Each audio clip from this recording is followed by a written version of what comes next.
When you're tired of everything, there's a reason Carl Jung spent decades studying this exact feeling. He discovered something about the kindest, most sensitive people that changed psychology forever. These individuals weren't breaking down, they were breaking through. And what happened next terrified even Jung himself. Because the gentle empath doesn't stay gentle. They transform into something far more powerful than anyone expected. Jung documented a pattern so disturbing, he called it the most terrifying transformation in human nature. Patient after patient arrived at his clinic carrying identical wounds. Empaths systematically destroyed by those who claimed to love them. They came apologizing for existing, absorbing everyone's pain, serving as emotional shock absorbers for entire family systems. But Jung discovered something that made his blood run cold. These empaths weren't just enduring abuse. They were studying it, mapping it, recording every detail with surgical precision, waiting for the moment of activation. The kindest people aren't weak. They're weapons waiting to be forged. Jung spent decades documenting what he called the empath's shadow integration, and what he found challenges everything we think we know about sensitivity, strength, and the hidden genius of those who feel too much. This is the story of how perceived weakness becomes unstoppable power. The case that revealed everything began in 1913 with a patient Jung described in his private notes. A highly introverted, intuitive type who came to him during Jung's own psychological crisis following his break with Freud. This patient, representing what Jung would later categorize as the rarest personality type, possessed what he called undifferentiated intuitive perception. She could walk into any room and immediately sense the psychological atmosphere. Who was lying? Who was in emotional pain? Who harbored secret resentments? Jung wrote that the patient displays an extraordinary capacity for perceiving unconscious contents in others, but this faculty appears to cause her considerable distress rather than advantage. She couldn't engage in small talk because she saw through every social facade. She couldn't maintain friendships because people felt exposed and uncomfortable around her. She couldn't hold employment because her presence disrupted the collective unconscious agreements that keep groups functioning. Jung realized he wasn't treating pathology. He was observing what happens when the unconscious becomes too conscious, when perception becomes too differentiated for social survival. He documented her describing people with startling accuracy.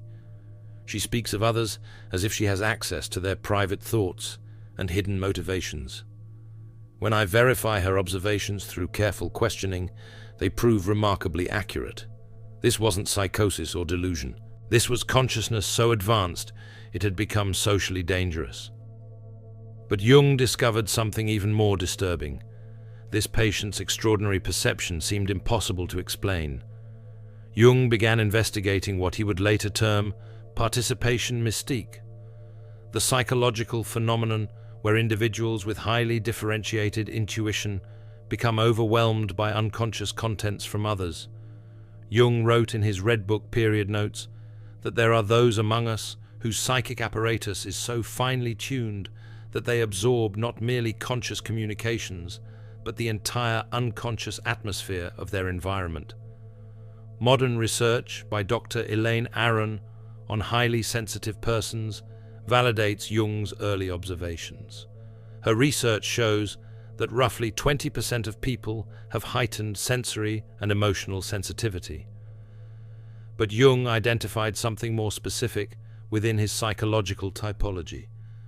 The introverted intuitive type, comprising roughly 1% of the population, who don't just feel deeply but perceive unconscious patterns with startling clarity. Jung observed that these individuals have what he called differentiated intuitive function. Their brains process not just obvious social cues, but unconscious emotional states, repressed content, and psychological patterns that others cannot detect. They see the depression behind forced smiles. They sense the desperation beneath confident presentations. They feel the collective shadow that groups unconsciously agree to ignore. Jung wrote that the danger lies not in the perception itself, but in the psychic isolation it creates.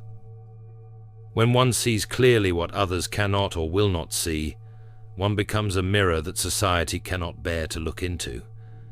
This creates what Jung called the problem of the superior function, when your greatest strength becomes your greatest burden because it separates you from collective unconscious participation. Jung realized he wasn't treating I, victim. He was sitting across from what he would later call a psychological genius in hiding. Anna's genius wasn't in creation. It was in emotional archaeology. She could excavate people's deepest wounds just by watching their micro-expressions. Jung began testing her abilities. He brought in colleagues without telling Anna anything about them. Within minutes, she could identify their childhood traumas, their relationship patterns, their professional insecurities. Her accuracy rate was 97%.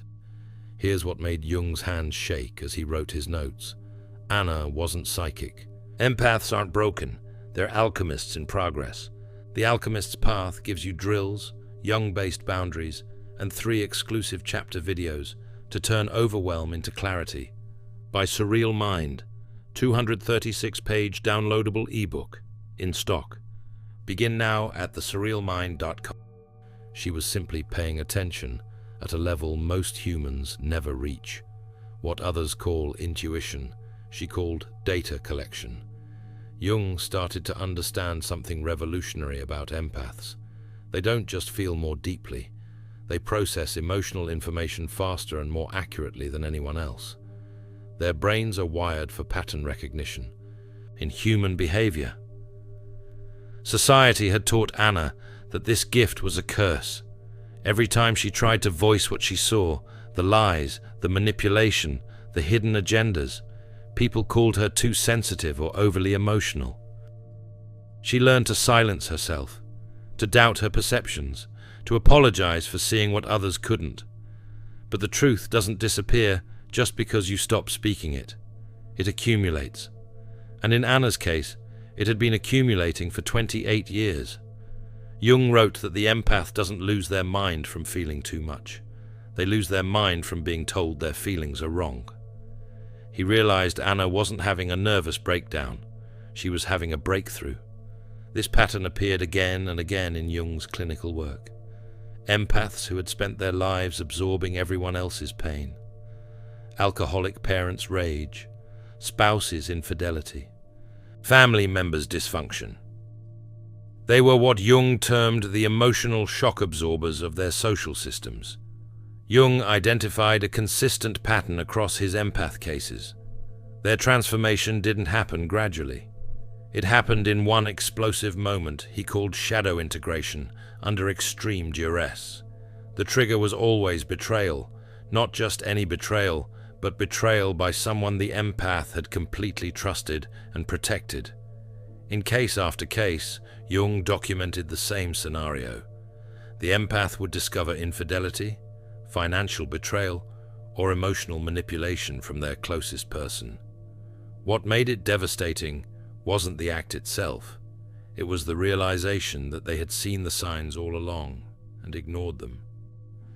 They had noticed the inconsistencies, the suspicious behaviors, the telltale patterns, but they had done what empaths do. They explained it away. They made excuses. They believed the best in people, even when the evidence screamed otherwise. These patients did what empaths always do. They said nothing. They absorbed the pain in silence. They blamed themselves. They tried harder to be perfect partners, children, or friends. They apologized for having feelings about the betrayal. They minimized their own hurt to protect the person who hurt them. Then came what Jung called the clarity event, the moment when the empath's pattern recognition finally overwhelmed their need to believe the best in people. The moment when years of suppressed observations, catalogued inconsistencies, and documented patterns crashed through their defenses like a dam bursting. Most people would expect empaths to cry, to scream, to fall apart emotionally. Their abusers expected that too. They were prepared for emotional chaos. They had scripts ready, apologies rehearsed, explanations prepared. What happened instead was something that terrified everyone involved. The empaths became unnaturally calm. Jung described it as the moment the victim realizes they've been playing chess, while everyone else thought it was checkers. This wasn't the calm of someone in shock. This was the calm of someone who had finally stopped lying to themselves. The calm of someone who had finally decided to trust their own perceptions over someone else's explanations. Jung documented what happened next across multiple cases as the most chilling psychological transformation I have ever witnessed. These empaths didn't attack, they didn't rage, they didn't engage in emotional outbursts. They simply began to speak truth. They revealed everything they had observed, catalogued, and silently endured. Not with cruelty, with clinical precision, like surgeons identifying each diseased organ before removing it, like detectives presenting evidence in a case they'd been building for years. This wasn't revenge. It was clarity. These empaths were finally using their gift of complete perception not to excuse behavior, but to expose it. Not to enable dysfunction, but to illuminate it with perfect accuracy. Jung wrote that hell hath no fury like an empath who has finally learned to trust their own perceptions. He realized this pattern across his cases wasn't revenge. This was what he termed shadow integration. The moment when someone stops denying the parts of themselves they were taught to hide. The empath's shadow wasn't evil. It was their suppressed intelligence, their silenced intuition, their denied strength. When they finally integrated these aspects of themselves, they became what Jung called psychologically complete. Here's what made these cases so disturbing for Jung. The transformation was permanent. These patients didn't cycle back into people-pleasing. They didn't apologize for their newfound boundaries. They didn't second-guess their perceptions anymore.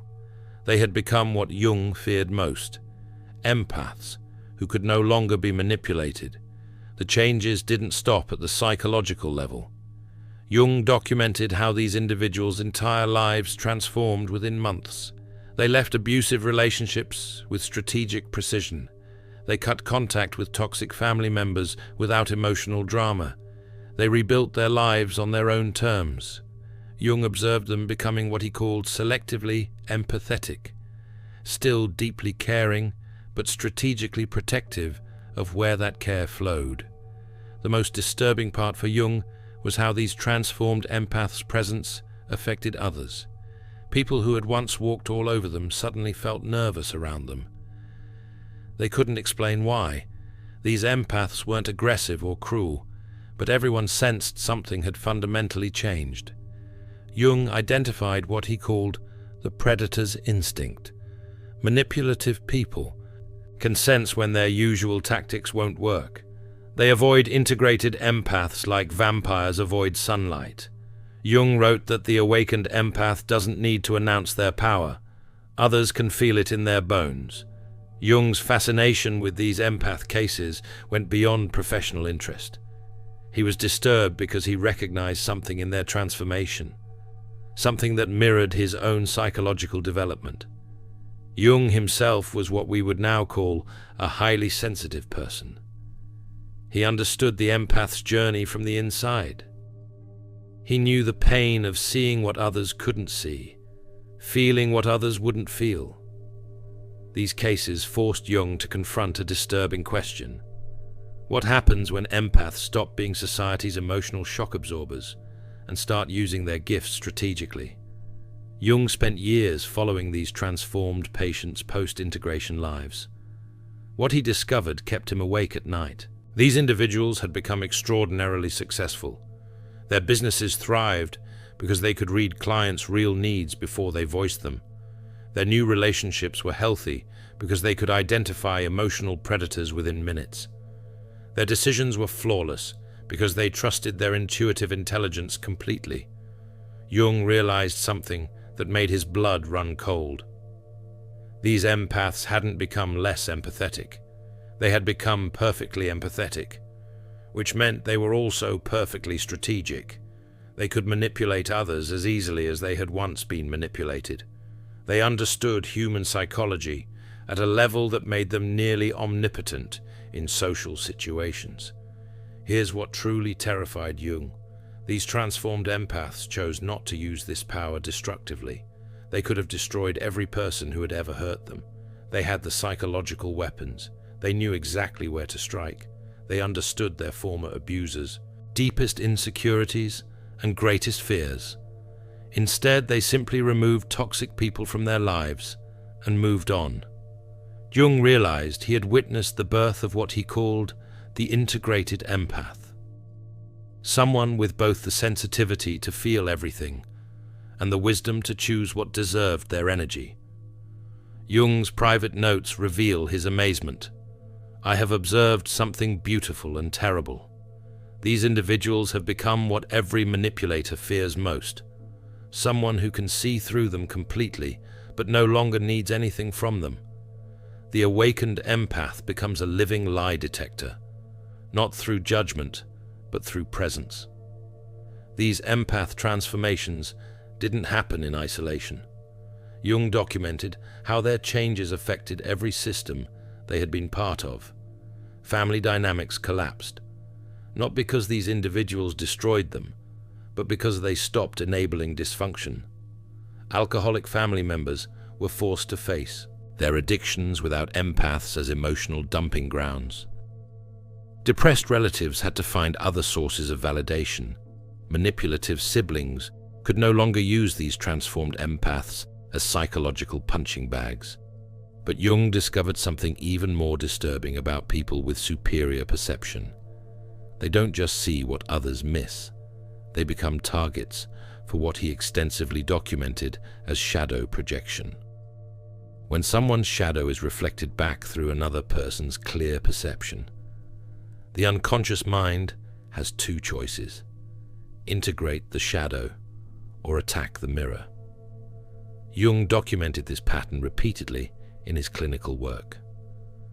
The person who sees clearly gets blamed for creating the problems they're merely observing. His patients with differentiated intuition experienced this constantly. When they would gently suggest that someone seemed troubled, that person would explode at them for being negative or creating drama. When they'd express concern about obvious problems, they'd be accused of being judgmental or manufacturing issues where none existed. Jung realized this wasn't coincidence. It was psychological defense. In Memories, Dreams, Reflections, he wrote that everything that irritates us about others can lead us to an understanding of ourselves. But for most people, it's easier to attack the person reflecting their shadow than to examine what's being reflected. This creates what Jung called the scapegoat phenomenon. Highly perceptive individuals often become the designated problem in every group they enter, not because they cause problems, but because they reveal problems that already exist in the collective unconscious. Jung observed that the bearer of superior perception becomes the repository for all that the group cannot consciously acknowledge about itself. This pattern explains why these individuals don't just feel misunderstood. They feel systematically targeted by a force they can't rationally explain. But Jung's most disturbing discovery was still to come. Because Jung observed that overwhelming perception manifested differently in different individuals, he identified 4 distinct patterns within the introverted intuitive type, each representing a different way of processing unconscious contents from others. Type 1 is the feeling intuitive. Jung documented patients who combined introverted intuition with differentiated feeling function. These individuals don't just see what's happening psychologically, they feel it in their own bodies. They absorb others' emotions so completely, they often can't distinguish between their own feelings and those they've unconsciously absorbed. Jung wrote that the feeling intuitive lives in a state of perpetual emotional contagion, experiencing the unlived emotions of everyone in their environment. Type 2 is the thinking intuitive. These individuals see psychological patterns and predict behavioral outcomes with startling accuracy. Jung observed they could forecast relationship failures, career disasters, and personal breakdowns months before they occurred, not through logical analysis, but through unconscious pattern recognition. Jung noted they possess an uncanny ability to perceive the logical conclusions of unconscious processes that others cannot yet see. Type 3 is the sensation intuitive. Jung documented patients who could sense the physical manifestations of psychological states in others, detecting illness before symptoms appeared, sensing fatigue before it was acknowledged, or feeling the bodily tension that indicated emotional distress. Jung wrote that these individuals serve as early warning systems for psychological and physical disease in their environment. Type 4 is the pure intuitive. The rarest type Jung encountered combined introverted intuition with what he called undifferentiated auxiliary function. They saw everything, but had difficulty organizing or expressing their perceptions coherently. Jung observed they live in a state of perpetual overwhelm, receiving vast amounts of unconscious information without adequate psychological structure to process it constructively. Understanding your specific pattern is crucial because each type requires different approaches to what Jung called the integration challenge. But first, you need to understand why Jung considered this discovery so dangerous. Because Jung observed the devastating effects of undifferentiated perception on his patients. He concluded that seeing everything without proper psychological integration posed genuine dangers to both individual and collective well-being. Jung identified 3 specific dangers that made this discovery so threatening. Danger 1 is collective unconscious disruption. Jung wrote that the individual who perceives too clearly threatens the collective agreements upon which social cohesion depends. When someone sees through the shared illusions that hold groups together, the unspoken agreements to ignore certain truths, they become a destabilizing force. Jung observed that organizations, families, and societies function partly through collective unconscious agreements about what will and won't be acknowledged. The highly perceptive individual inadvertently violates these agreements simply by existing authentically. Danger 2 is psychological isolation. Jung documented how differentiated perception creates what he called the problem of the superior function. When your greatest psychological strength becomes the source of your greatest suffering. He wrote that the curse of consciousness is that it cannot be shared with those who do not possess it. The individual becomes an island of awareness in an ocean of unconsciousness. This isolation isn't just social, it's existential. These individuals often report feeling like they're living in a different reality from everyone around them. Danger 3 is identity dissolution. Most dangerously, Jung found that people who absorb unconscious contents from others often lose contact with their own authentic personality. They become so flooded with external psychological material that they can't distinguish between their own inner world and what they're absorbing from their environment. Jung called this participation mystique, a state where psychological boundaries dissolve and the individual becomes merged with collective unconscious contents. He wrote that the danger is not merely social exile, but psychological annihilation, the complete loss of individual identity in favor of collective possession.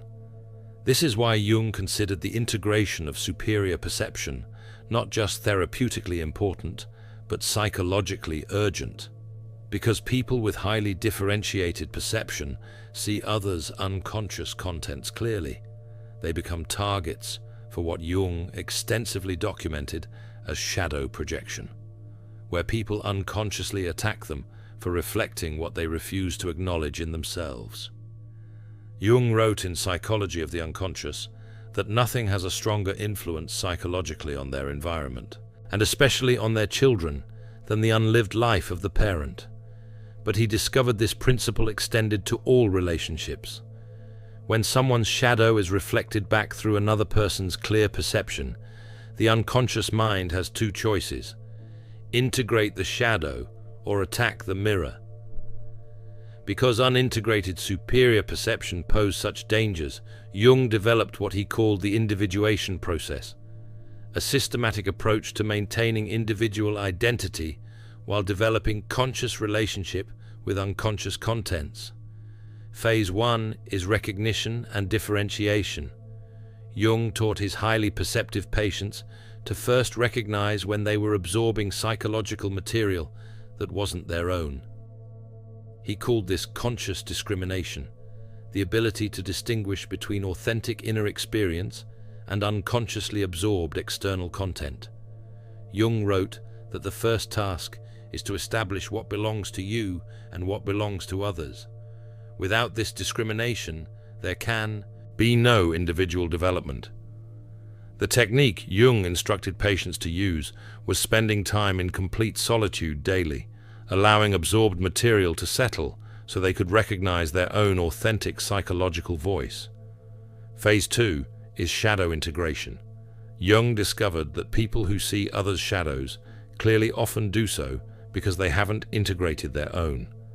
The more you deny your own capacity for deception, selfishness, or cruelty, the more disturbed you'll be by seeing these qualities in others. Jung wrote that everything that irritates us about others can lead us to an understanding of ourselves, but only if we have the courage to look inward rather than remaining focused outward. Shadow integration means acknowledging that you contain every human quality you observe in others. This doesn't make you a bad person. It makes you a complete person who can see clearly without judgment. Phase 3 is conscious participation. The final phase involves what Jung called conscious participation in the collective unconscious, the ability to engage with others' psychological contents without being overwhelmed or losing your individual identity. Jung wrote that the individuated person can serve as a bridge between conscious and unconscious, helping to make the unconscious conscious in others without sacrificing their own psychological integrity. This requires developing what Jung called psychological containers, the ability to hold others' unconscious contents temporarily while maintaining awareness that they are not your own. Because Jung understood that superior perception either destroys or transforms individuals, he studied historical figures to understand the difference between successful integration and psychological breakdown. The case of Nietzsche represents unintegrated perception. Jung was deeply influenced by Nietzsche's philosophy, but observed how his superior perception ultimately led to psychological collapse. In Memories, Dreams, Reflections, Jung wrote about Nietzsche's ability to see through social, religious, and philosophical facades with devastating clarity. However, Jung noted that Nietzsche never learned to integrate these insights constructively. Instead of using his perception in service of healing, he wielded it as a weapon against society. Jung wrote that Nietzsche possessed extraordinary insight into human nature, but he remained identified with his superior function rather than integrating it into a balanced personality. Jung observed that Nietzsche's isolation and eventual breakdown represented what happens when superior perception remains unintegrated. The individual becomes consumed by what they see rather than transformed by it. Jung's most terrifying discovery is that every empath faces a transformation moment. A betrayal so profound, it forces them to choose between remaining a victim or becoming sovereign. The question isn't whether the empath will snap. It's whether they'll integrate their shadow consciously, like Jung's documented cases, or let it consume them destructively. Jung's research revealed that most empaths, when pushed to their breaking point, choose integration. They don't become cruel. They become precise. They don't lose their hearts. They gain backbones. The transformed empath becomes what Jung called love with boundaries, someone who can care deeply while protecting themselves absolutely. These transformed empaths hadn't become less empathetic. They had become perfectly empathetic, which meant they were also perfectly strategic.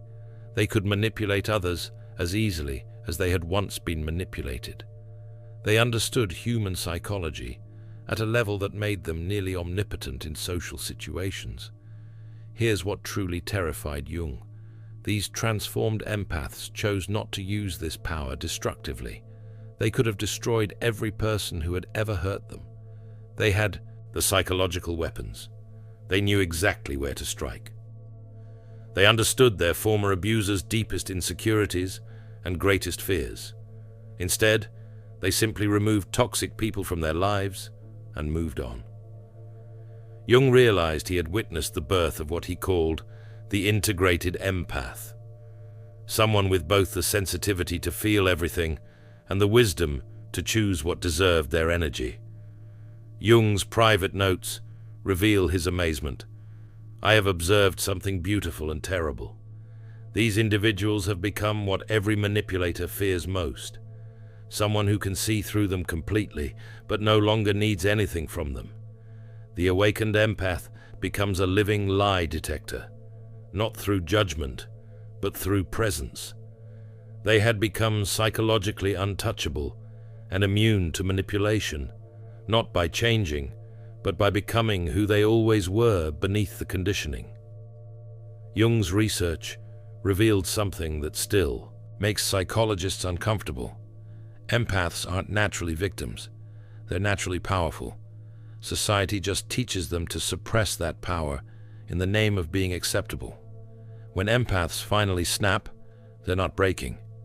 They're awakening to abilities they possessed all along. Jung's case files reveal the truth that manipulators don't want you to know. The kindest people are often the strongest people, because kindness without strength enables dysfunction. The awakened empaths Jung documented represent evolution in action. Individuals who can feel everything and choose everything with complete consciousness. Jung spent decades studying patients who seemed gentle and broken until something inside them snapped. His research proved that the empath's journey isn't about becoming less sensitive. It's about becoming consciously sensitive. And consciousness, Jung realized, is what transforms victims into forces of nature.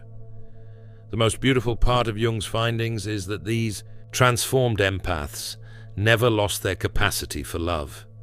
They just learned to love themselves as fiercely as they once loved others.